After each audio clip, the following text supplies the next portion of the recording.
ఇప్పటికే అనేక ఫోటోగ్రాఫ్స్ కానీ సమాచారం కానీ మా దగ్గర ఉన్నాయి. మీరు కూడా రాస్తూ ఉన్నారు.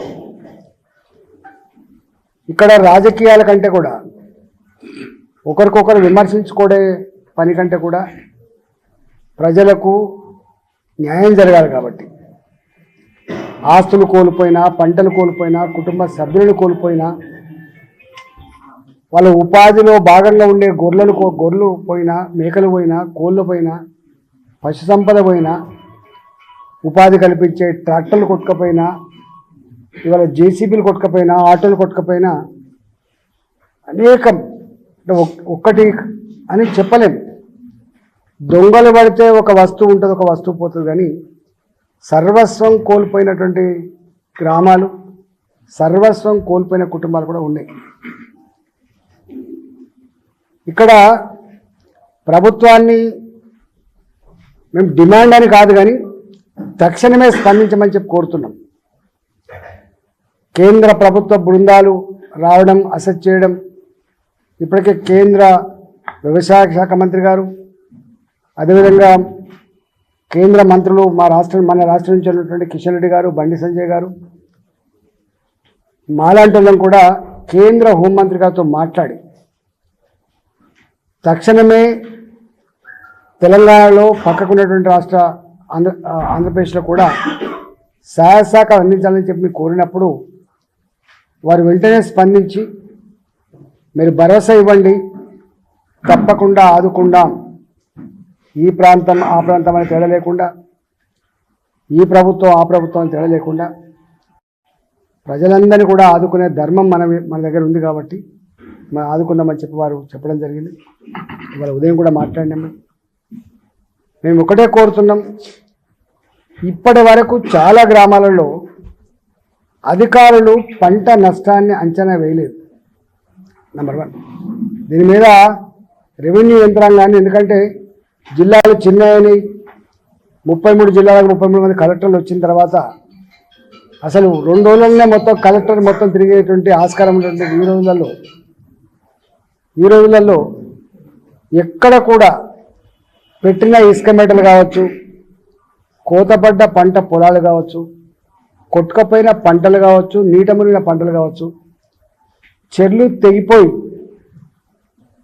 తెగిపోయి కొట్టుకపోయినటువంటి లక్షలాది రూపాయల మత్స్య సంపద కావచ్చు, ఇవాళ కూలిపోయిన ఇండ్లు కావచ్చు, ఇళ్లకు నీళ్ళొచ్చి సర్వస్వం కొట్టుకపోయినటువంటి ఆస్తులు కావచ్చు, ఇట్లాంటి వాటి విషయంలో ఇప్పటిదాకా ఏమీ అసెస్మెంట్ లేదు.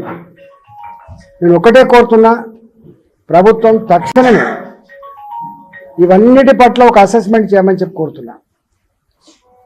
ఇప్పటి వరకు పిడుగుపడి చనిపోయిన వాళ్ళకి కానీ, వాగులలో కొట్టుకపోయి చనిపోయిన వాళ్ళకి కానీ ₹1 కూడా రాలే. మేము అంటున్నాం ప్రభుత్వాన్ని, తక్షణమే మీరు ఏదైతే తక్షణ సాయం కింద అందిస్తా అని చెప్పి ప్రామిస్ చేసిండ్రో వెంటనే ఇవ్వాలని చెప్పి మేము డిమాండ్ చేస్తున్నాం. మీరు ప్రకటించిన సాయం చాలా తక్కువ, ₹10,000. మొత్తం కలిపితే ఖమ్మంలో కొట్టుకపోయిన ఇళ్ళు మునిగిపోయిన ఇళ్ళు 5,000, 6,000, 10,000 తెలియదు. కానీ వీళ్ళు ఇప్పటిదాకా అనౌన్స్ చేసిన సాయం 10 కోట్లు 15 కోట్లు కూడా లేదు. కేంద్ర ప్రభుత్వ పరంగా విపత్తు నిధి కింద ఇప్పటికే 1,300 కోట్ల పైచిలకు ఉన్నట్టుగా మా దగ్గర లెక్కల్ని మరి రాష్ట్ర ప్రభుత్వం చెప్పాలి. గతంలో వాడుకున్నారా, వాడుకుంటే యూటిలిటీ సర్టిఫికెట్లు రాష్ట్ర ప్రభుత్వం ప్రొడ్యూస్ చేయాలి. ఇప్పటిదాకా కేంద్ర ప్రభుత్వం దగ్గర ఉన్న లెక్క ప్రకారంగా 1,360 కోట్ల రూపాయలు కేంద్రం ఇచ్చేటువంటి ఈ నిధులు ఏవైతున్నాయో, ఎమర్జెన్సీ కింద ఇచ్చే నిధులు అవుతున్నాయో, ఇలాంటి తుఫాన్లు కానీ వరదలు కానీ ప్రకృతి విపత్తు జరిగినప్పుడు ఇచ్చే డబ్బు అవుతుందో 1,360 కోట్ల రూపాయలు ఉన్నట్టుగా మన లెక్కుంది. మరి రాష్ట్ర ప్రభుత్వం చెప్పాలి, మరి గతంలో ఉన్న ప్రభుత్వం వాడుకొని కూడా యూటిలిటీ సర్టిఫికేట్ సబ్మిట్ చేసిందా లేదా చెప్పాలి. ఏది ఏమైనప్పటికీ కూడా కేంద్ర ప్రభుత్వమైనా రాష్ట్ర ప్రభుత్వమైనా ప్రజల్ని ఆదుకోవాలి కాబట్టి, తక్షణం సాయం అందించాలి కాబట్టి ఇవాళ రాష్ట్ర ప్రభుత్వ బాధ్యతగా ఇవన్నీ అసెస్మెంట్ చేయడమే కాకుండా వాళ్ళ దగ్గర ఉన్నదేందో లేనిదో చెప్పాల్సినటువంటి కర్తవ్యం కూడా ఉన్నట్టుగా నేను కోరుతా ఉన్నా. దీంట్లో ఇవాళ పంట నోటికాడికి వచ్చింది. ఆల్మోస్ట్ మక్క పంట మీకు తెలుసు పీసులు తోడింది, వరి పంట కొంత పొట్ట దశకు వచ్చినవి ఉన్నాయి, కొంత కొత్తగా అయినా కూడా ఒక్కొక్క ఎకరం మీద 20,000 నుంచి 30,000 40,000 పెట్టుబడి పెట్టే పంటలు కూడా ఉన్నాయి. పత్తులు పచ్చ కనబడ్డప్పటికి కూడా మొత్తం ఏర్లన్నీ నీళ్ళల్లో ఉండిపోయించుకొని పంట పొలం తక్షణమే సహకారం అందించాలని చెప్పి కూడా రెండో డిమాండ్ చేస్తా ఉన్నాం. మూడోది మత్స్యకారులకి అసలు చాలామంది తెలియండి, ఒక్కొక్క చెరువుల వర్షాలు మంచిగా పడ్డాయని చెప్పి ముందస్తుగా సీడ్ పోసుకున్నారు. ఒక్కొక్క చెరువులో ₹1,00,000 నుంచి మొదలుపెట్టి 5 లక్షలు 10 లక్షల సీడ్ కూడా పోసుకున్నారు. తెగిపడ్డ చెరువులలో మొత్తం పోయినాయి.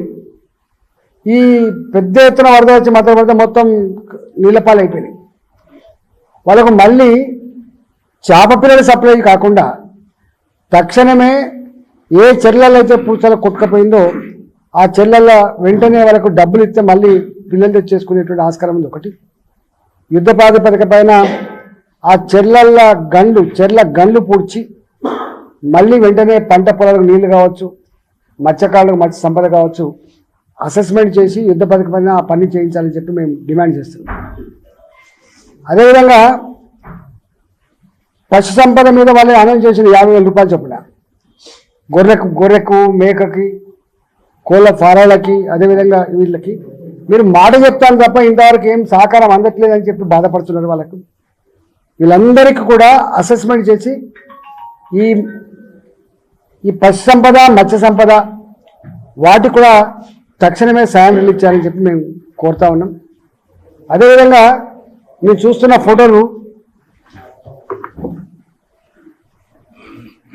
మామూలు నష్టం జరగలేదు. జేసీబీలు కొట్టుకపోయి ఇట్లా ముద్ద బొమ్మలకు అయిపోయినాయి.